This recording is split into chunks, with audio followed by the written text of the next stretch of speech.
तो दोस्तों एक बार फिर से आपका स्वागत है be wise and wealthy channel पे। आई होप आप सब सही होंगे।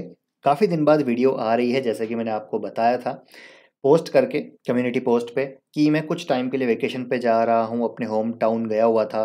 फिर कुछ प्रोफेशनल कमिटमेंट्स आ गए, अपने बिजनेस पॉइंट ऑफ व्यू से भी अभी मैं काफ़ी बिजी हूँ इस साल। जैसा कि आपको पता है वीडियोस काफ़ी कम आ रही है, लेकिन कोशिश करूंगा लगातार अंतराल पे वीडियोस लाने की। चलिए अब बात करते हैं मेन मुद्दे की, इस वीडियो का क्या एजेंडा है। तो इस वीडियो में हम बात करेंगे, देखिए, मार्केट के बारे में। अब मार्केट में आगे की क्या स्थिति बनेगी उसको हम यहाँ पर डिस्कस करने वाले हैं। पिछले महीने हमने काफ़ी ज़बरदस्त वॉलीटिलिटी देखी, जैसे कि हमने वीडियोज़ में भी डिस्कस किया था। थोड़ा शांत और थोड़ा पेशेंस रखने की बात हमने की थी, लेकिन अब यहाँ से हो सकता है मार्केट में हमको एक अपसाइड मूवमेंट देखने को मिले। अब उसके पीछे क्या रीज़न है, तो इस वीडियो में हम 5 बड़े रीजंस डिस्कस करने वाले हैं जिसकी वजह से मुझे लगता है मार्केट में एक ज़बरदस्त अपसाइड मूवमेंट आ सकती है। तो इन रीजंस को डिस्कस करेंगे। साथ ही साथ यहाँ पर अब 4 जून के बाद जब यहाँ पर रिजल्ट आउट हो जाएगा तो कौन से सेक्टर्स में तेज़ी आ सकती है फॉर शॉर्ट टर्म, और एक लॉन्ग टर्म पोर्टफोलियो में कौन से सेक्टर्स आपके पास रहने चाहिए, तो वो सारी चीज़ें हम डिस्कस करेंगे, कंपनीज हम डिस्कस करेंगे। तो वीडियो के साथ बने रहिएगा, काफ़ी इंपॉर्टेंट वीडियो होने वाला है। सबसे पहले बात करते हैं, देखिए, रीजंस की। तो एक सबसे बड़ा जो यहाँ पर मेन मुद्दा था वो था दोस्तों यहाँ पर लोकसभा इलेक्शन का। तो अभी सातों चरण की जो वोटिंग है वो समाप्त हो चुकी है और अब यहाँ पर सब इंतज़ार कर रहे हैं रिजल्ट का। तो एग्जिट पोल आ चुका है और एग्जिट पोल के अनुसार यहाँ पर जो इनकम्बेंट गवर्नमेंट है वो सरकार बनाती हुई नज़र आ रही है, और वो भी अच्छे खासे मेजोरिटी के साथ यहाँ पर सरकार बनाती हुई नज़र आ रही है। और स्टॉक मार्केट यहाँ पर क्या चाहता है कि भैया पॉलिसीज़ जो हैं वो कंटिन्यूएशन में रहें, जो रिफॉर्म्स हैं जो पिछली गवर्नमेंट ने लागू किए हैं वो कंटिन्यूएशन में रहें। तो उसको एज ए एक पॉजिटिव देखा जाता है। तो यहाँ पर कोई हम पॉलिटिकल एनालिसिस नहीं करने वाले, लेकिन जो एग्जिट पोल में है वो हम देखें तो देखिए कि जो चाणक्य और एक्सिस माई इंडिया जो यहाँ पर सोर्सेज हैं, जो यहाँ पर प्रिडिक्ट कर रहे हैं कि 400 मार्क यहाँ पर लोकसभा इलेक्शन में बीजेपी लेड एनडीए यहाँ पर टच कर सकते हैं। तो अगर 400 का आंकड़ा यहाँ पर पार हो गया तो भैया यहाँ पर आप मान के चलिए बहुत ज़बरदस्त हमको तेज़ी आती हुई देखने को मिल सकती है। जैसा हमने दिसंबर में देखा था जब असेंबली इलेक्शंस हुए थे, तो एक ज़बरदस्त गैप अप ओपनिंग हुई थी, उसके बाद मार्केट में एक हमको वर्टिकल रैली हमको ऑलमोस्ट देखने को मिली। हालांकि थोड़ा बहुत यहाँ पर एक कंसोलिडेशन था, लेकिन स्टिल मार्केट में एक रैली देखने को मिली। तो ये हो गए दो, चाणक्य और एक्सिस माई इंडिया, जो कि बड़े नाम हैं जिनकी प्रिडिक्शन 400 की यहाँ पर आ रही है। उसके बाद अगर मैं कुछ और बात करूँ, जो कुछ सोर्सेज और हैं, India News, T Dynamics, NDA 371 seat यहाँ पर ले सकती है, Jan Ki Baat 362 to 392, poll of exit polls 365। तो ऑलमोस्ट आप देखेंगे तो यहाँ पर 360 से लेकर 370 400 तक की बातें यहाँ पर अभी हमको होती हुई देखने को मिल रही है। तो अगर इतनी सीटें आ गई तो एक ज़बरदस्त मेजोरिटी होगी इनकम्बेंट गवर्नमेंट के पास, पॉलिसी यहाँ पर कंटिन्यूएशन रहेगी, जो रिफॉर्म्स हैं वो कंटिन्यू रहेंगे, और न्यू यहाँ पर पॉलिसीज़ आती हुई देखने को मिल सकती है, which could be good for the economic. तो इसलिए यहाँ पर मार्केट उसको एक पॉजिटिव रिएक्शन दे सकता है। तो मंडे के दिन मार्केट में हमको एक ज़बरदस्त गैप अप ओपनिंग देखने को मिल सकती है। तो ये एक पहला बड़ा रीज़न है जिसकी वजह से एक अपसाइड मूवमेंट यहाँ पर अच्छी खासी पॉसिबल है।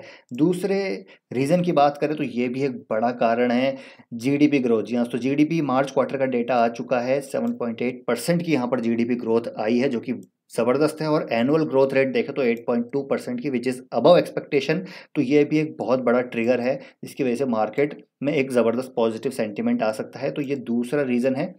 तीसरे रीज़न की बात करें तो ग्लोबल मार्केट्स में भी एक अच्छी तेज़ी हमको देखने को मिल रही है। डाउ जोन्स की बात करें तो देखिए 1.5%, 500 पॉइंट्स अप है यहाँ पर डाउ जोन्स। तो ये भी एक रीज़न है, हालांकि ये इतना बड़ा फैक्टर नहीं है, लेकिन स्टिल अगर बात करें तो तीसरा रीज़न है कि अभी पॉजिटिव हमको यूएस मार्केट भी देखने को मिल रहा है।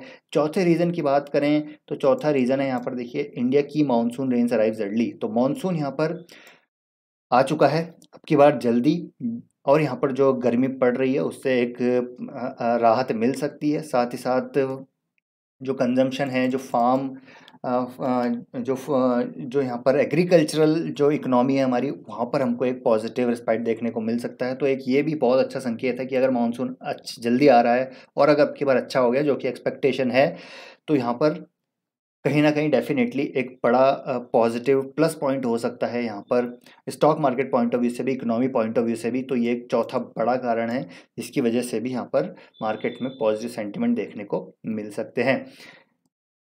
पाँचवें रीज़न की बात करें, हालाँकि ये बहुत बड़ा रीज़न है यहाँ पर, अभी मेरे हिसाब से तो नहीं है, लेकिन अगर यहाँ पर देखिए शॉर्ट कवरिंग की मैं बात करूँ तो करीब-करीब यहाँ पर मार्केट में जो एफपीआईज हैं, एफपीआईज की मैं बात करूं तो बहुत सारे contracts, I mean 2-3 lakh 4 lakh contracts जो हैं वो एफपीआई ने शॉर्ट किए हुए हैं। और अगर यहाँ पर ये सारी चीज़ें अच्छी हो रही हैं तो एक शॉर्ट कवरिंग यहाँ पर बहुत तगड़ी आ सकती है। एज पर दिस आर्टिकल आप देख सकते हैं कि यहाँ पर जीडीपी के नंबर अच्छा आए हैं, एग्जिट पोल जो है प्रॉमिसिंग नंबर शो कर रहे हैं, मेजोरिटी के नंबर शो कर रहे हैं। साथ ही साथ यहाँ पर एफपीआई की शॉर्ट कवरिंग आती हुई देखने को मिल सकती है। शॉर्ट कवरिंग आई तो एक और ज़बरदस्त हमको स्प्रिंग इफेक्ट हमको अपसाइड पे देखने को मिल सकता है। तो ये 5 बड़े कारण हैं। जी हाँ, तो 5 इनफैक्ट 4 बड़े कारण प्लस एक ये कारण जहाँ पर जिसकी वजह से निफ्टी में हमको एक ज़बरदस्त रॉकेट मूव देखने को मिल सकता है। बाकी मार्केट इज सुप्रीम, यहाँ पर हम सिर्फ अनुमान लगा सकते हैं। अनुमान यही कह रहा है कि मार्केट को पॉजिटिव रिस्पॉन्स देना चाहिए।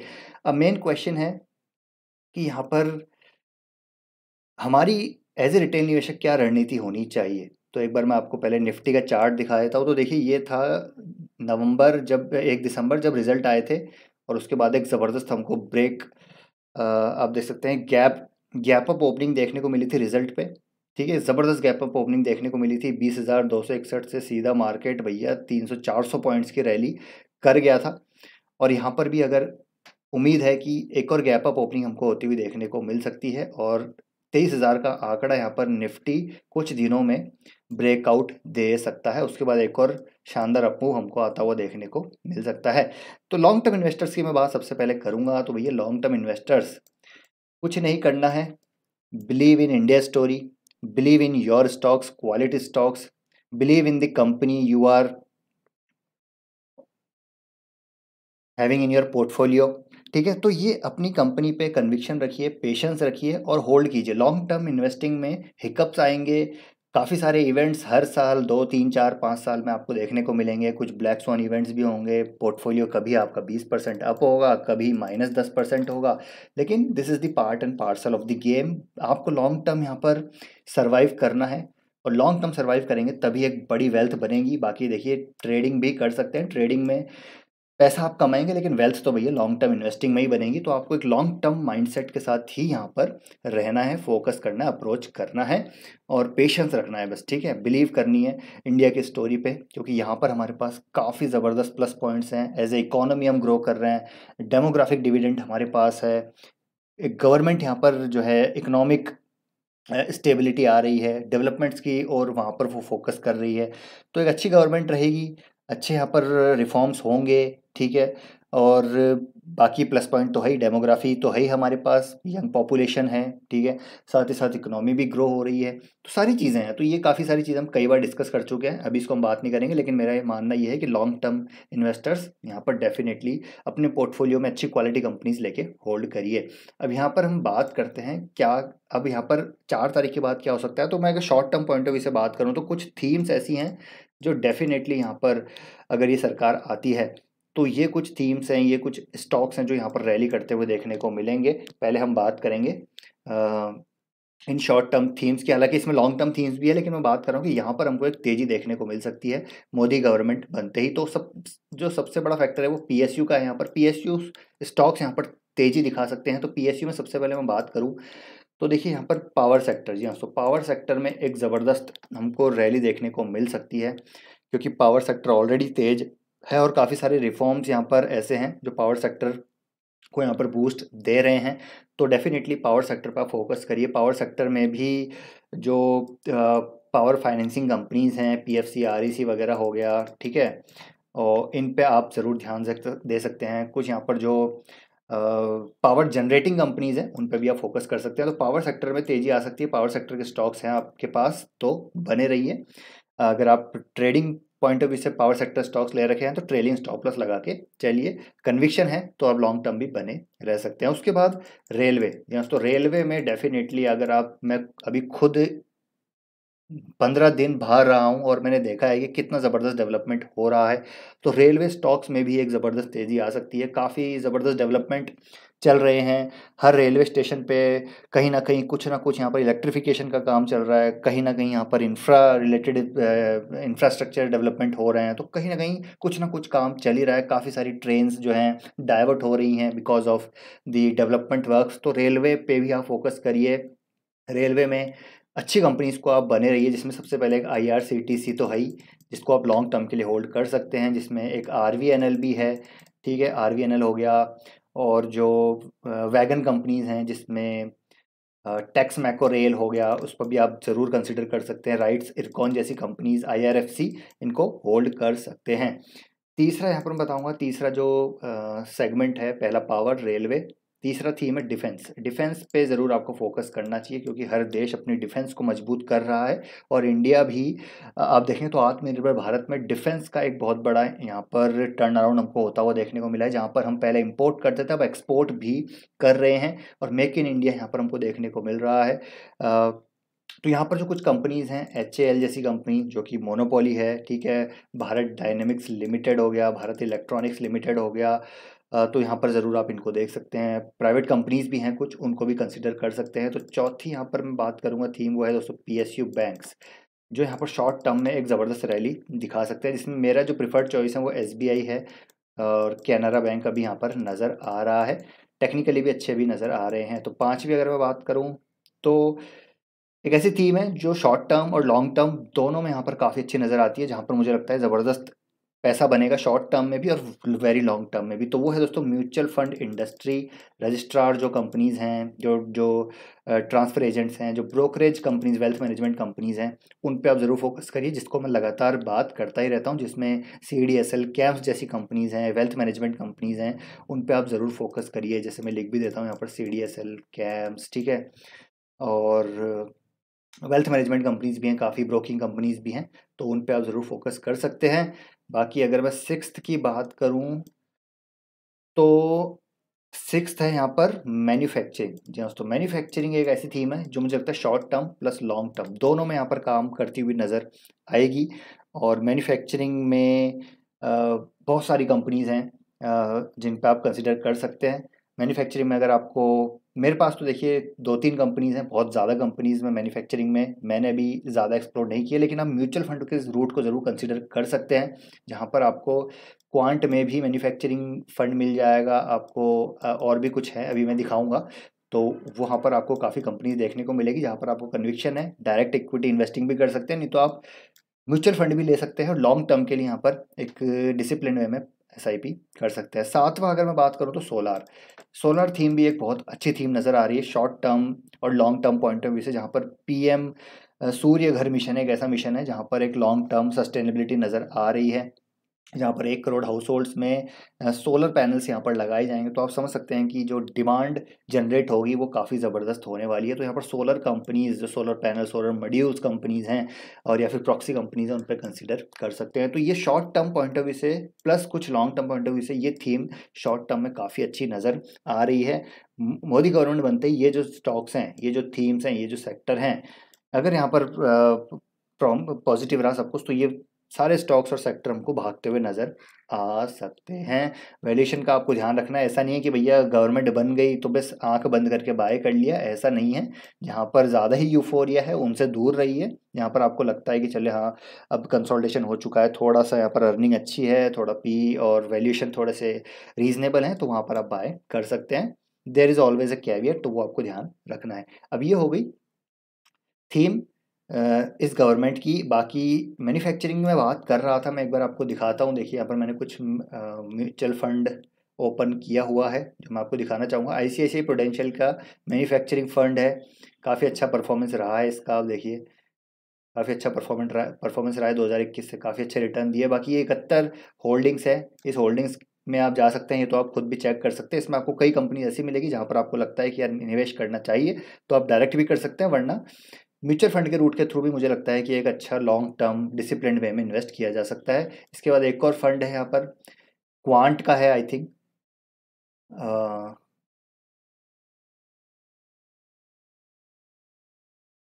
देखिए ये क्वांट का मैन्युफैक्चरिंग फंड है, थीमेटिक फंड है, सेक्टोरल फंड्स हैं। यहाँ पर ऐसा नहीं है कि एक मतलब कंसिस्टेंट मूवमेंट आपको अपसाइड पे देखने को मिलेगा। यहाँ पर हमेशा आपको हिकअप्स देखने को मिलेंगे। यहाँ पर एक इकोनॉमिक अपटर्न डाउनटर्न का भी एक साइकिल रहता है, तो वो भी आपको देखने को मिलेगा। लेकिन वेरी लॉन्ग टर्म 10-15 साल, 5 साल, 10-15 साल की कहानी अगर आप प्ले करना चाहते हैं तो इन फंड्स के थ्रू किया जा सकता है। और वो डिसिप्लिन वे में विदाउट एनी प्रेशर कि यार स्टॉक गिर रहा है, बढ़ रहा है, बेचे नहीं बेचे और खरीदे, वो टेंशन नहीं है। एसआईपी वे में आप इन्वेस्ट कर सकते हैं। तो इसमें भी देखिए 30 होल्डिंग्स हैं और यहाँ पर आप उनका आप देख सकते हैं कि भैया सेक्टर एलोकेशन कितना है। एनर्जी में क्वांट ने 18% किया हुआ है, मेटल माइनिंग्स में ये किया हुआ है। ये सारे आप चीज़ें खुद जाके देख सकते हैं। अब यहाँ पर बात करते हैं भैया लॉन्ग टर्म थीम की। ठीक है, लॉन्ग टर्म थीम यानी कि long term portfolio, long term investors. Again मैं कहना चाहूँगा कि जो फाइनेंशियलाइजेशन ऑफ सेविंग्स है वो एक बहुत बड़ा थीम है, एक बहुत बड़ा यहाँ पर लॉन्ग रनवे यहाँ पर नज़र आता है, जहाँ पर अच्छी वेल्थ बन सकती है। तो उसमें जो रजिस्ट्रार ट्रांसफ़र एजेंट्स हैं, जो डिपॉजिटरीज़ हैं जैसे कि CDSL, ठीक है, कैंप्स, ये कंपनीज़ लॉन्ग टर्म में काफ़ी अच्छा करेंगी। और ब्रोकिंग कंपनीज़ जो हैं, वेल्थ मैनेजमेंट कंपनीज़ जो हैं, उन पे आप ज़रूर फोकस करिए।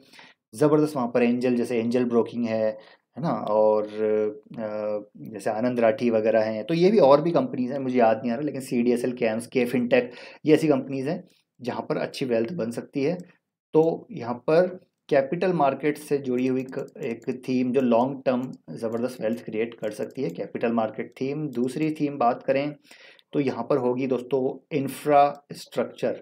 इंफ्रा जिस प्रकार से रेल नेटवर्क डेवलपमेंट हो रहा है, रोड्स बन रही है, हाईवेज बन रही हैं, तो इंफ्रा रिलेटेड स्टॉक्स मुझे लगता है यहाँ पर अगले आने वाले 5-8 साल काफ़ी ज़बरदस्त परफॉर्म कर सकते हैं। यहाँ पर एक अर्निंग जो सस्टेनेबिलिटी है वो देखने को मिल सकती है। तो इंफ्रा रिलेटेड स्टॉक्स आप ज़रूर यहाँ पर कंसिडर कर सकते हैं, जिसमें मेरे पास एक एस है। इसको प्रॉक्सी के थ्रू आप प्ले ज़रूर कर सकते हैं। देखिए प्रॉक्सी प्ले मुझे लगता है बेटर रहता है rather than going for direct companies. तो एस हो गया। अब इसमें अब्रेसिव कंपनीज हो गई जैसे कि ग्राइंडवेल नॉर्टन हो गई, ठीक है। जो बियरिंग कंपनीज हैं, जो बॉल बियरिंग्स वगैरह बनाती है, तो रोलेक्स रिंग्स, टिमकैन, स्कैफलर वगैरह, ऐसी कंपनी यहाँ पर अच्छा कर सकती है। तीसरा बात की जाए तो मैन्युफैक्चरिंग थीम, ये बहुत एक लॉन्ग टर्म थीम नज़र आती है। मैन्युफैक्चरिंग जो हमारा वेटेज है वो लगातार बढ़ता जा रहा है, 1% के अभी नीचे है, पहले बिल्कुल ही कम था। और ये as per reports, as per सर्वे, एज पर एक्सपर्ट्स, यहाँ पर ये जो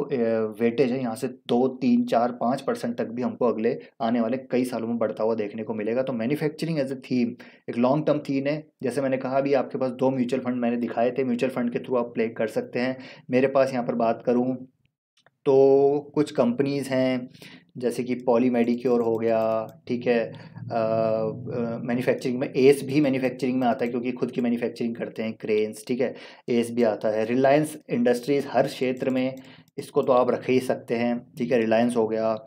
और अगर बात की जाए तो और भी कंपनीज़ हैं, ठीक है।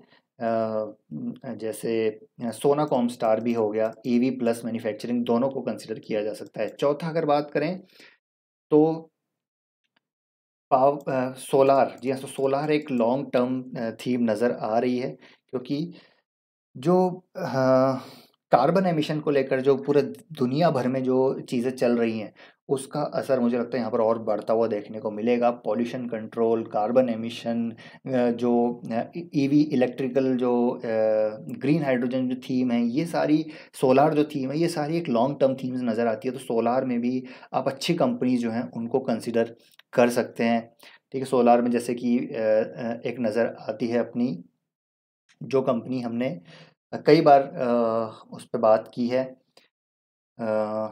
ठीक है, बोरोसिल रिन्यूएबल्स, ठीक है, ये कंपनी अच्छी नज़र आती है सोलार में। बाकी प्रॉक्सी प्ले के थ्रू आप इसको ज़रूर प्ले कर सकते हैं, जहाँ पर वायर्स एंड केबल्स ऐसी एक ऐसा सेगमेंट है जो कई जगह में मतलब कई सेक्टर की प्रॉक्सी है, ठीक है। तो वो आप ज़रूर उसके थ्रू प्ले कर सकते हैं। पांचवा बात करेंगे दोस्तों हम यहाँ पर बैंक्स। इसको आप बिल्कुल इग्नोर नहीं कर सकते क्योंकि यहाँ पर जितनी भी फंडिंग इन इन सेक्टर्स को चाहिए होंगी वो बैंक्स के थ्रू ही जाएंगी। तो प्राइवेट बैंक्स एक लॉन्ग टर्म थीम है, उसको आप बिल्कुल इग्नोर नहीं कर सकते। और अगर आपको पब्लिक सेक्टर में जाना है तो एसबीआई को आप यहाँ पर कंसिडर कर सकते हैं, चाहे वो इंफ्रा सेक्टर हो, चाहे वो सोलार सेक्टर हो, मैन्युफैक्चरिंग सेक्टर हो। हर किसी को फंडिंग यहाँ पर चाहिए होगी, कैपेक्स करना होगा, तो भैया बैंक्स में से पैसा कहाँ से लेंगे, फंडिंग कहाँ से लेंगे, बैंक से ही लेंगे। तो आप ज़रूर एसबीआई और प्राइवेट बैंक्स को कंसिडर कर सकते हैं। उसके बाद अगर मैं बात करूँ तो यहाँ पर नेक्स्ट है दोस्तों केमिकल कंपनीज। हालांकि अभी सेक्टर यहाँ पर अच्छा नहीं चल रहा है, जैसे मैंने कहा कि हर सेक्टर की हर बिजनेस की साइकिल होती है, तो ये साइकिल अभी डाउन टर्न साइकिल है, लेकिन केमिकल एज ए सेक्टर यहाँ पर लॉन्ग टर्म काफ़ी अच्छा करता हुआ नजर आएगा। तो केमिकल कंपनीज में जो नीश मोनोपोली कंपनीज हैं वो आप ज़रूर कंसिडर कर सकते हैं। तो 6 जो हैं थीम, ये लॉन्ग टर्म थीम है जहाँ पर आप कंसिडर इनको ज़रूर कर सकते हैं। बाकी हेल्थ केयर भी एक ऐसा सेक्टर है जो कि लॉन्ग टर्म सस्टेनेबल सेक्टर है, जहाँ पर डिमांड हमेशा हमको देखने को मिलेंगी। तो हेल्थ केयर सेक्टर को भी आप ज़रूर कंसिडर कीजिए। तो ये 7 जो होंगे लॉन्ग टर्म सेक्टर होंगे जहाँ पर आप कंसिडर इनको कर सकते हैं। और यहाँ पर अगर मैं बात करूँ तो एक और है दोस्तों ईवी, जो इमर्जिंग थीम है, और ये एक ऐसी थीम है जो यहाँ से हमको आगे बढ़ती हुई देखने को मिलेगी ही मिलेगी। तो जैसे मैंने कहा कि ईवी में मेरे पास सोना BLW है। हालांकि ईवी में देखिए हीरो मोटोकॉर्प, मारुति सुजुकी, महिंद्रा वहिंद्रा सब आती है कंपनी। और ईवी में तो अभी एक इंडाइसिस भी लॉन्च किया है NSE ने, उसमें बजाज ऑटो, महिंद्रा, टाटा मोटर्स, से सारी कंपनी है, तो उसको भी आप कंसिडर कर सकते हैं। अब तो इंडेक्स भी आ गया, तो यहाँ पर हमको म्यूचुअल फंड भी देखने को मिलेंगे। तो सोना BMW जो मेरी चॉइसेस है वो बता रहा हूँ, KPIT टेक हो गया, ठीक है। और बैटरी, जी हाँ, तो बैटरी कंपनीज एक्साइड और अमारा, ये ये एक लॉन्ग टर्म अच्छे कंपनी नज़र आते हैं। साथ ही साथ रिलायंस को हम बिल्कुल भी इग्नोर नहीं कर सकते, क्योंकि इन्होंने काफ़ी सारे एक्विजिशन यहाँ पर कर लिए हैं। टाटा एलेक्सी, ये ऐसी कंपनीज हैं जो अच्छा करती हुई नज़र आएंगी। बाकी बड़ी कंपनीज मारुति सुजुकी और बजाज ऑटो, महिंद्रा, ये तो हैं ही, टाटा मोटर्स, ये तो हैं ही। इनको आप अगर कंसिडर करना चाहते हैं तो कर सकते हैं। बाकी छोटी कंपनीज, प्रॉक्सी कंपनीज को भी आप कर सकते हैं। तो ये 8 थीम है लॉन्ग टर्म पोर्टफोलियो जो आप बना सकते हैं, और ऐसी इन कंपनीज को कंसिडर कर सकते हैं। बस थोड़ा आपको पेशेंस रखना पड़ेगा, अर्निंग्स को यहाँ पर ट्रैक करना पड़ेगा। अच्छी अर्निंग्स आ रही हैं, स्टॉक गिर रहा है तो डरिए मत, होल्ड करके रखिए, कोई प्रॉब्लम नहीं है। तो ये हो गया बात हमारी कंपनीज की। तो ये था दोस्तों पूरा एनालिसिस। बाकी लॉन्ग टर्म इन्वेस्टर्स घबराना नहीं है। अगर मंडे के दिन मार्केट गिरता भी है तो कोशिश करिएगा कि थोड़ा थोड़ा बाय करते रहिए, अच्छी कंपनीज में बाय करते रहिए, और लॉन्ग टर्म बने रहिए। पोर्टफोलियो गिरेगा बढ़ेगा ऐसे ही चलेगा, और अगले 3-5 साल में आप देखेंगे कि यार पोर्टफोलियो में काफ़ी ज़बरदस्त हमको गेन देखने को मिलेगा ही मिलेगा। ये तो एविडेंट है, अगर आपको ऑप्टिमिस्टिक है, आप बिलीव करते हैं स्टोरी पे, तब। अदरवाइज पेसिमिस्टिक के लिए देखिए हर चीज़ यहाँ पर नेगेटिव है, वो हर चीज़ नेगेटिव वे में लेके जा सकता है। बाकी ऑप्टिमिस्टिक है वही पैसा बनाता है मार्केट में। तो be optimistic and have patience. तो आई होप दोस्तों वीडियो आपको पसंद आया होगा। पसंद आया वीडियो को लाइक कीजिए, शेयर कीजिए, चैनल को सब्सक्राइब कर लीजिए। मिलते हैं नेक्स्ट वीडियो में। टिल देन टेक केयर, और आप कमेंट करके अपना ओपिनियन भी ज़रूर शेयर कीजिएगा।